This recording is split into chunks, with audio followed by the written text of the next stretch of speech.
just rewired your brain. In this moment, I am filled with gratitude. You just rewired your brain.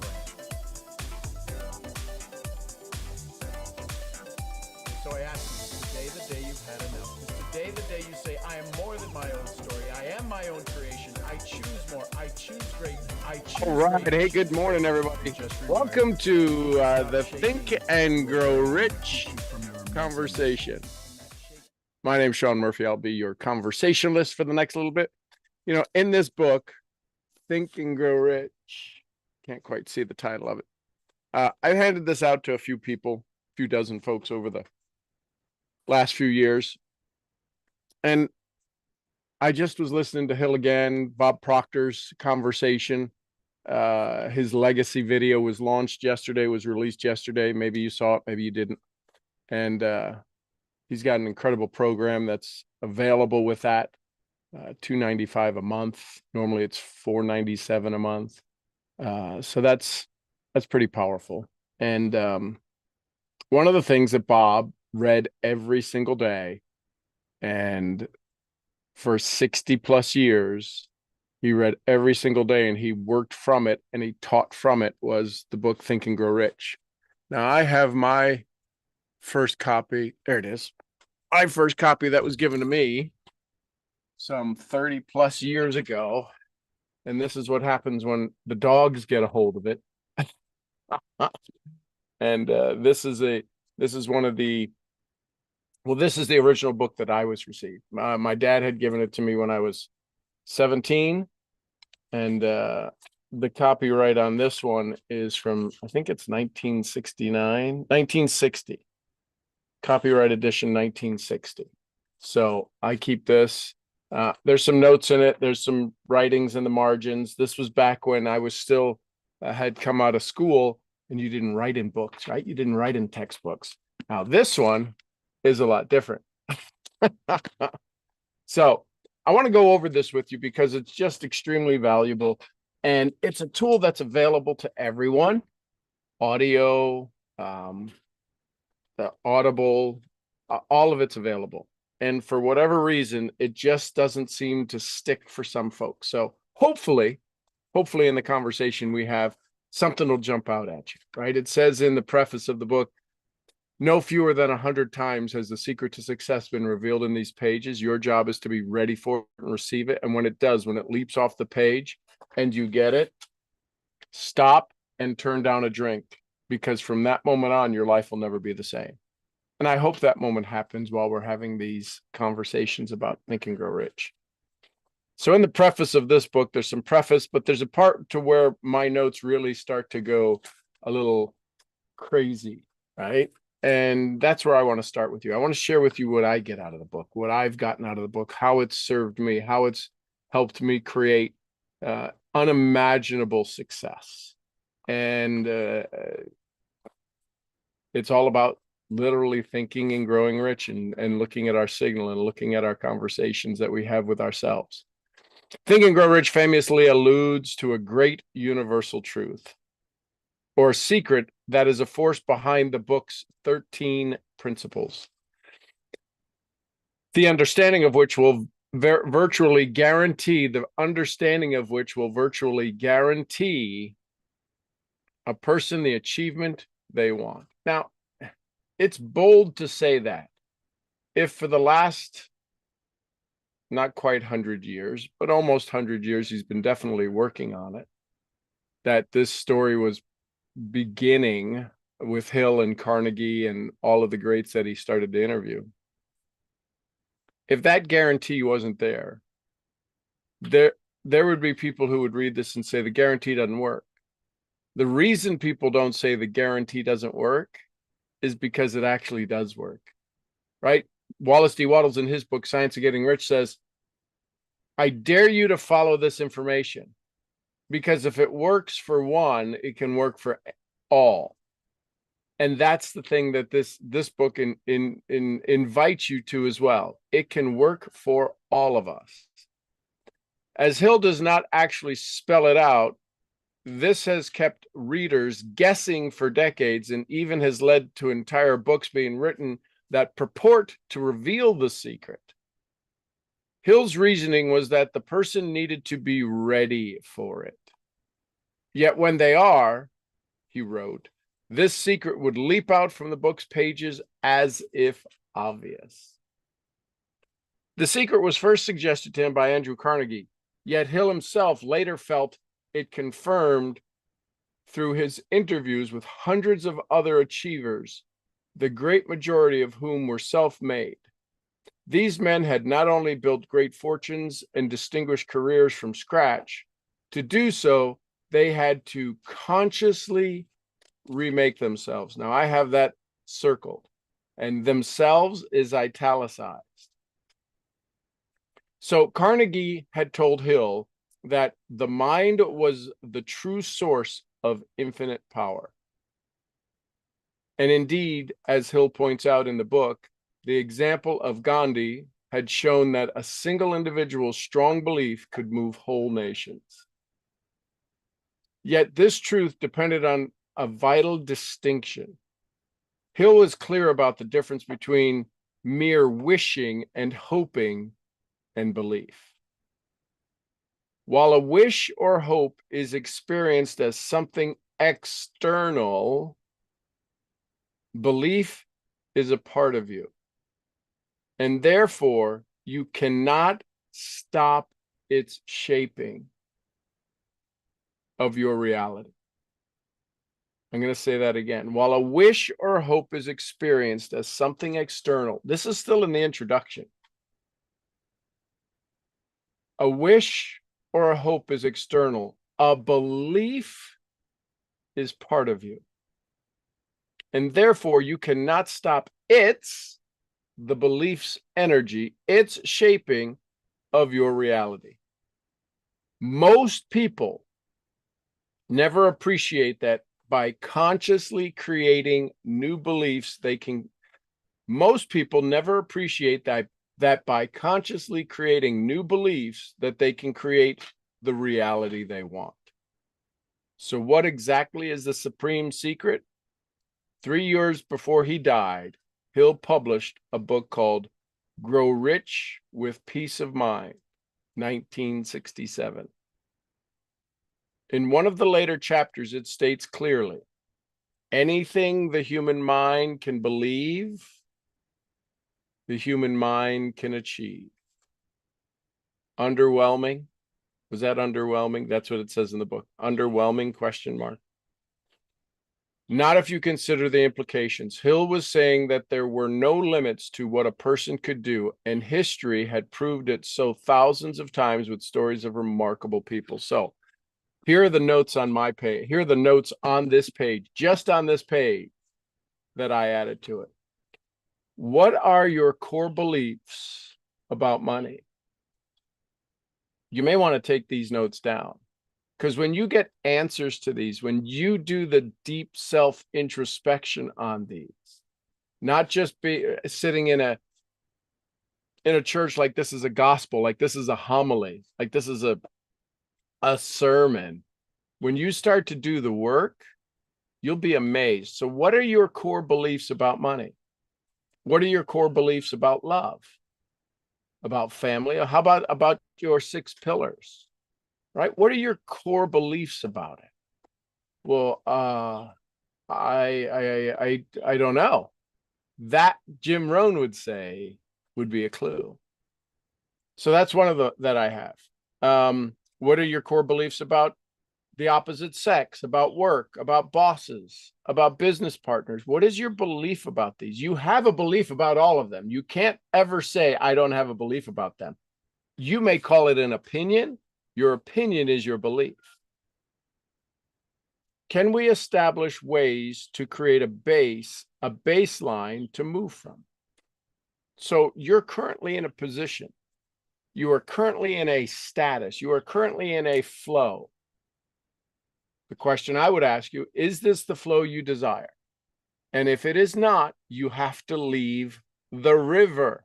You got to go find a new river, a new flow, a new place to allow your energy to create, to move forward.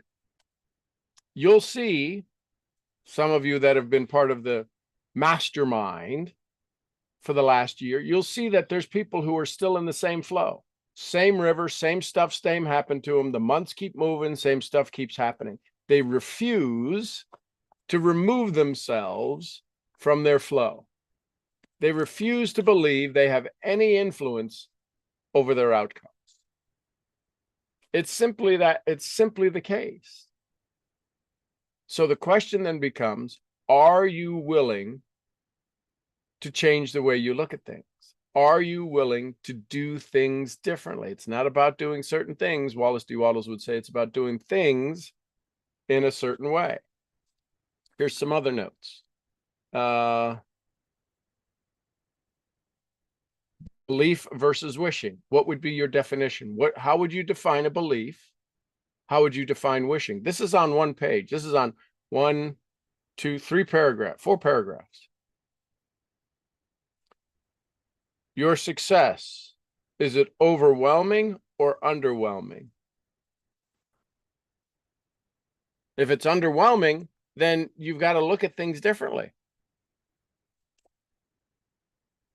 Your belief is what shapes your reality. What are you convicted about? Convicted, right?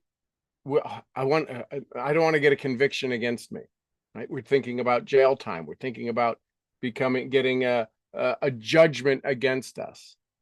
Well, I can promise you this right now, you are convicted. You are convicted to something in your life right now. You are living a sentence that either you, mostly you, or somebody else gave you, and you are accepting it. The whole point to this is that anything the human mind can believe, the human mind can achieve. So if your conviction right now is to stay poor, broke, not have any money, don't know what to do, my age is a problem, my height is a problem, my speech is a problem, my gender is a problem, nobody wants to talk to me, I'm too old, I'm too short, I'm too small, I'm too tall. Those are all convictions that you have laid, that you have judged against yourself. Sam Walton didn't start till he was late in his years to create Sam's Club and Walmart. Kentucky Fried Chicken, Colonel Sanders didn't start till he was over 60. What's her name? The one who painted Whistler, right? The one who painted not Mona Lisa, Whistler's mother, who, whatever her age was, I think it was a lady. I'm pretty sure it was a lady. She didn't start till she was, I don't know, late in her years. So how old you are doesn't matter. That's a conviction you have against you. Where you live doesn't matter. This is about making a decision. And when you open up your mind to the decision, and when you make a decision, that's going to happen. Providence moves too. Oh, underwhelming? Not if you consider the implications. Hill was saying that there were no limits to what the person could do, and history has proved it thousands of times with stories of any remarkable person. It worked this way. The progression from mere conviction cannot help but change a person's behavior. Further, the rest of the world must make way for what is effectively a new person with precise goals and intentions. Now, if you know me, you can imagine that's been underlined, circled, highlighted. It worked this way. This is what understanding that there are no limits. It worked this way. The progression from mere thought to your new conviction cannot help but change a person's behavior. If you're going to drink water every day, it will change everything about you, consuming the amount of water you need every day. If you're going to be convicted to work 30 minutes on your book, 30 minutes a day, you won't recognize yourself in 30 days. If you're going to walk 20 minutes a day, if you're going to do your 10,000 steps a day, it has to become a non-negotiable. It has to become a conviction that becomes a non-negotiable. Write that word down, non-negotiable. What is non-negotiable? See, right now, the majority of people that I mentor, the majority of people that I have conversations with outside of this conversation in the morning, people during the day, very few people are convicted to their goals. It doesn't matter if it's a weight loss goal, a money goal, a water goal, a walking goal, a purchasing goal. I'm going to acquire rental properties. They have there's no conviction to the goal. There's no commitment to the goal. So therefore, they become wishy-washy. And the reason is because there's too much in love with who they are. Well, I don't like, I hear people tell me all the time, well, I don't like that I don't have money. I don't like that I have to struggle. I don't like that I can't afford some things that's your problem. You are focused on what you don't want. So therefore you get what you focus on. Doesn't matter whether you want it or not, you get what you focus on. And you get in return who you are. You get paid for your echo. You get paid for the vibration you leave with people. Period. Full stop. End of story. Further, the rest of the world must, that's circled, underlined, and highlighted, must make way for what is effectively a new person with precise goals and intentions. As you set your DMP, your definite major purpose, as you set your desire, as you write down, this is it, that's the only thing I'm going to focus on, hell or high water, the world must make way for this new energy. It has to, it can't not. It is overpowering, it is committed, it is focused. The world gives way to new seeds, period, end of story. The world gives way to new seeds, and new seeds are the new ideas, the convictions that you plant. The powerful self-belief is broadcast to the rest of the universe, making the universal attractive, making the individual attractive to like people and to like situations that will help their cause. In short, The Secret said we attract things in the physical world due to the proportion of our belief that they exist or will exist. That's the whole secret right there. I don't get it. I know, listen, the reason you may not get it or grasp it or comprehend it is simply because you think it requires action. This requires introspection. This requires decision. In short, The Secret said, we attract things in the physical world in due proportion to our belief that they exist. The reason that money's not coming is because in due proportion, you don't believe it's coming. Oh, but I want it. Want and belief are two different things. Want and knowing are two different things. Want, you are getting all of the want that you are asking for. Well, I hope it comes. You are getting all of the hope. When you say this is going to happen, when you have in due proportion the absolute confidence, the absolute belief that it exists, providence moves too. You wind up saying things like, you won't believe what happened. It's amazing. You won't believe what happened. We're still in the introduction, right? You know that. This was the famous law of attraction that early prosperity writers had focused on, and which more recently had been highlighted in the books such as The Secret and Ask and It Is Given. Right? Very aware that people would arrive at the realization differently, Hill articulates the concept in a variety of ways. In reciting this old verse, for instance, He illustrates the power of expectation in shaping our lives. I worked for a menial's hire, only to learn dismayed that any wage I had asked of life, life would have willingly paid.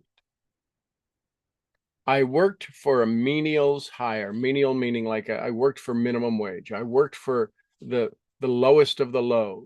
I worked for their wage. I worked for a menial's hire, only to learn dismayed that any wage I had asked of life with a capital L, life itself, life would have willingly paid. Here's a little FYI. What you are currently receiving is exactly what you've asked life for. What you are currently receiving is exactly what you've asked life for. Now, you can get mad, you can get frustrated, you can get aggravated, you can say that's not true, that's a lie, I want more. You can say I want more, but have you asked for more? Or are you letting your personal reality determine your personality? When you shift this around, what Joe Dispenza's research and science prove is that when we get into the proper state, what Tony Robbins has talked about, what Jim Rohn has talked about, when we get into the proper state, the vibrational energy of who we truly desire, Napoleon Hill's first chapter, desire to be. You Were Born Rich, Bob Proctor, Think and Grow Rich. All of this is about thinking. It's not about you become rich due to inheritance. Now, you can become poor due to inheritance. You inherited all of the beliefs your parents gave you. If you still have things like, well, my mom used to tell me that, or my dad used to say that to me, those are things that are still governing, like a governor on a car, that are still keeping you from reaching your goals. A governor on a car keeps it from going faster than it's supposed to. You put governors on things for little kids so they can't go that fast. The challenge is you had a governor put on you called your thoughts, your dreams, your wishes, your wants. You go to an event and somebody takes that governor off and you're like, oh my gosh, I'm going to expand. I'm going to go be a millionaire. I'm going to go create $2 million in the next 6 months. It's not impossible. It's not probable, because you're not going to use the skills you have to create that. You can achieve any dream you want. You can. It's not impossible. It's not probable because of your discipline, because of your habits, because of your refusal to wanting to change the way you look at things. It's just that basic. I worked for a menial's hire only to learn dismayed that any wage I had asked of life, life would have willingly paid. Though in the short term, a person may be buffeted about by events, over the long haul, our lives conform remarkably to our beliefs. So there's a couple more. There's another paragraph and a half. I'm going to read you some of the notes. Too many are afraid of the world needing to make way. These are my notes. Too many people are afraid of the world needing to make way for you. You know where that comes from? Addiction to approval. You don't want to freak people out. You don't want people to say, have you lost your mind? You will when you get frustrated enough. You will when you get aggravated enough. You will when you get mad enough. And that's okay. We know from understanding and from a lot of the teaching that Michelle gives, you can manifest at any energy level. Doesn't need to be positive. It doesn't have to be negative. Most people won't manifest until they're in a high state of energy, which is usually negative in nature. Most people don't say, oh my gosh, this is the best thing ever. I need to manifest more from this. We usually get ticked off, mad, frustrated, aggravated, and say, I'm not going to put up with this anymore. And you manifest back to average. You get yourself out of the hole back to average. For some reason, we refuse. Somebody told you somewhere, somebody put a curse on you somewhere that said, when you are having the best day ever, you can manifest even better. It's that old Irish expression, may the best of your yesterdays be the worst of your tomorrows. The best of your yesterdays be the worst of your tomorrows. We choose, we refuse. The majority of people refuse to not manifest when they're in the highest of states. They think, oh my God, it can't get any better than this. I can promise you, it can get a hell of a lot better than this. Let's see, will I get to the final words? Yes. So we'll get through the rest of this. Over the long haul, our lives conform remarkably to our beliefs. If this was the case, Hill asked, why not design a magnificent life built on consciously created thoughts, consciously created beliefs? If our life conforms remarkably to the beliefs we have over time, why not start right now and consciously create new beliefs that your life can begin to conform to? While it could be argued that many people begin with high expectations, which are then dashed by the vagaries of life, by being vague, Hill observed that it is rarely life that fails us in a terminal way, but the willingness to give up on what Claude Bristol called, which is another great book we'll be reading, magic of believing. It's rarely life that fails us. It's our willingness to give up on the magic of believing. A philosophy for you and me.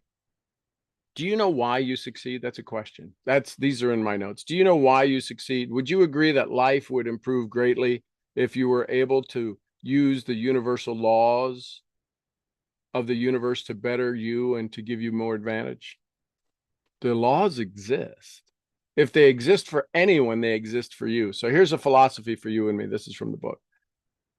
The world had heard plenty of wise words from the likes of Plato and Aristotle.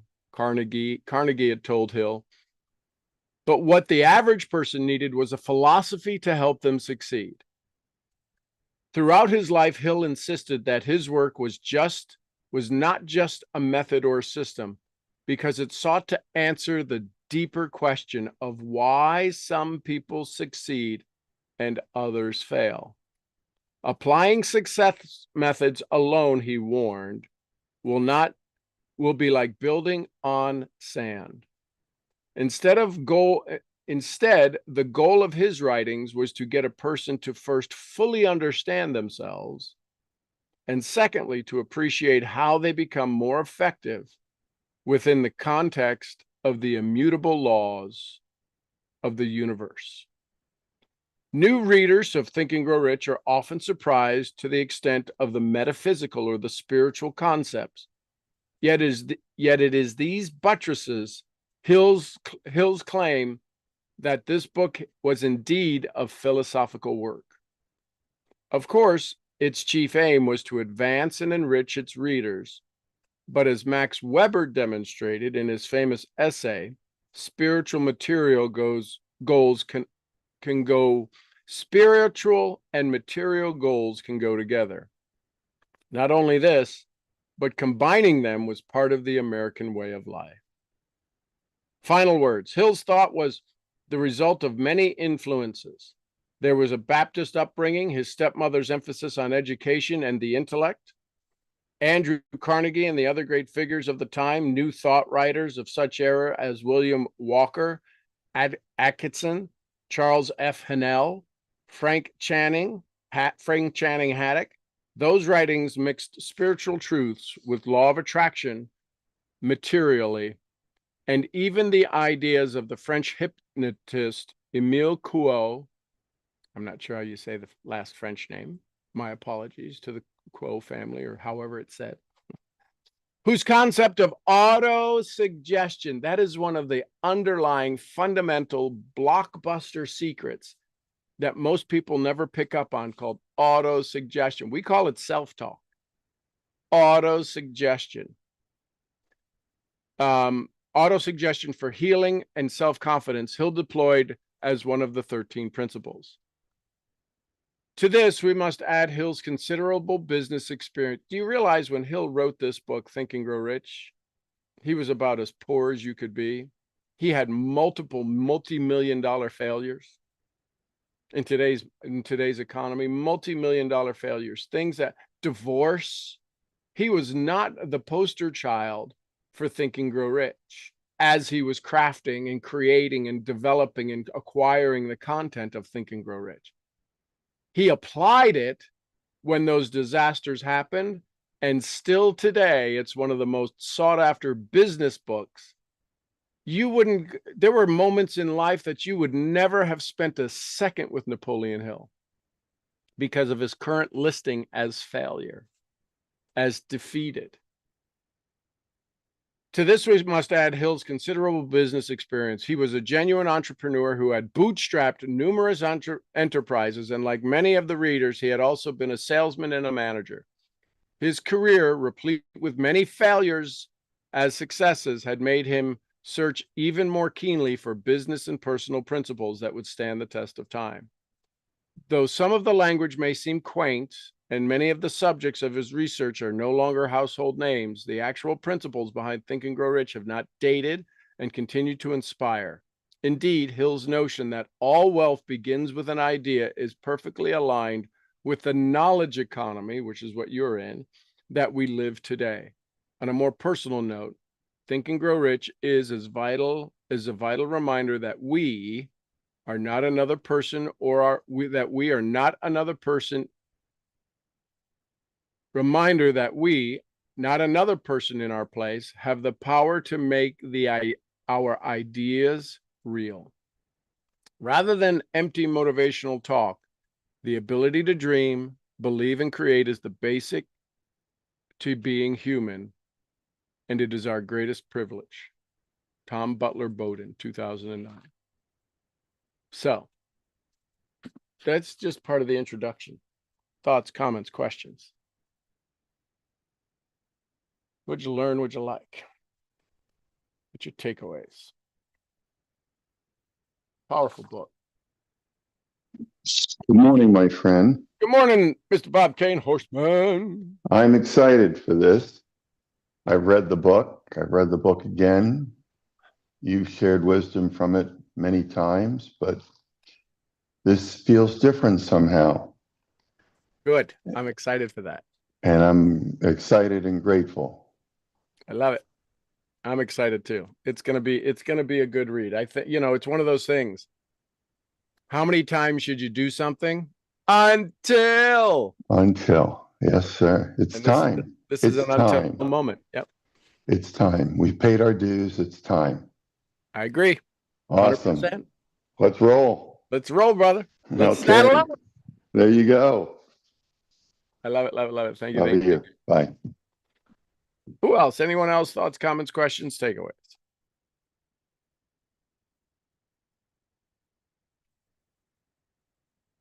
Okay, this is what we're going to be focusing on for the next little bit. And yeah, it's just that powerful. If you could read The Secrets to Success, wouldn't you want to? And so that's going to be my focus. I do it very selfishly with the intent of being able to share the experience as, I don't know, this is would be probably the 20, 40, maybe the 60th or 70th time I'm reading it. And I'm as excited now as ever. So if it's your first time hearing it, reading it, going all the way through, understanding it, the reason that it's locked away in my cabinet here, Bob Proctor saw in Andrew Carnegie's library, he had a book stand. And on the book stand, he had a book on there, and the book stand was open, and the little levers were up on his page. And actually, the book stand that I bought is the one that Bob Proctor has a version of it. He saw it in Earl Nightingale's home when he went to work with Earl Nightingale and Lloyd Conant in the Nightingale Conant Corporation. He was vice president. And he said, that doesn't make it very conducive to reading. And Earl said, I don't read books. He said, I study them. He said, until I live everything on those pages, I can't turn the page. Let me ask you that. When you read a book, the next page of a book, of a informational, of an educational, of a business book you're about to go read, are you reading it to get through the book, or are you reading it to actually apply the book? So the stand is on and the pages are there, and he may be on that page for a month or a week or a day. Because how fast can you begin to live these philosophies, live the awareness? How fast can I live the notes? What is the deeper question you need to find, ask, and then answer? These are my notes. Can you believe you can build in the unknown? My answer to that is yes. Can you believe that you can build in the unknown? It's called law of attraction. What you ask for, what you think about, you bring about, right? What would you agree? Oh, would you agree that life would improve greatly if you were able to use the universal laws of the entire universe to better and to your advantage, to use them better and to your advantage? Would life improve? Oh, heck yes. So begin to believe that. Don't flip the page until you can begin to believe that stuff. Because flipping the page and missing out on great wisdom that has come to you, this is my wisdom. My notes are my wisdom. They may trigger something in you. That's my desire. There you go, ladies and gentlemen. Another amazing, incredible day. We're getting started. Have some fun. Go work on your dreams for the day. What is your intention for the day? What are your three big things you want to accomplish today? That if you accomplish them, you would know beyond a shadow of a doubt that you have moved forward, you have moved farther, and you are in a place where only you are allowed to be, because it is your best version of you. I'm your head brain training, brain scrambling misfit. Let's learn about Think and Grow Rich. I'll see y'all where? At the next event. Love it, love it, love it. Somebody give me some Costa Ricas. Buddha Vida. We love you, Mark. And some Lydias. Peace be with us. And the queen of helping you think and grow rich, Jessie Lee Ward. Boss Lee. We love you, girl. And a little white fluffy. Gurgly. All right, everybody, go have some fun. We will see you tomorrow morning on Desire, Chapter 1 of Think and Grow Rich. I'm excited. See you soon. Bye for now.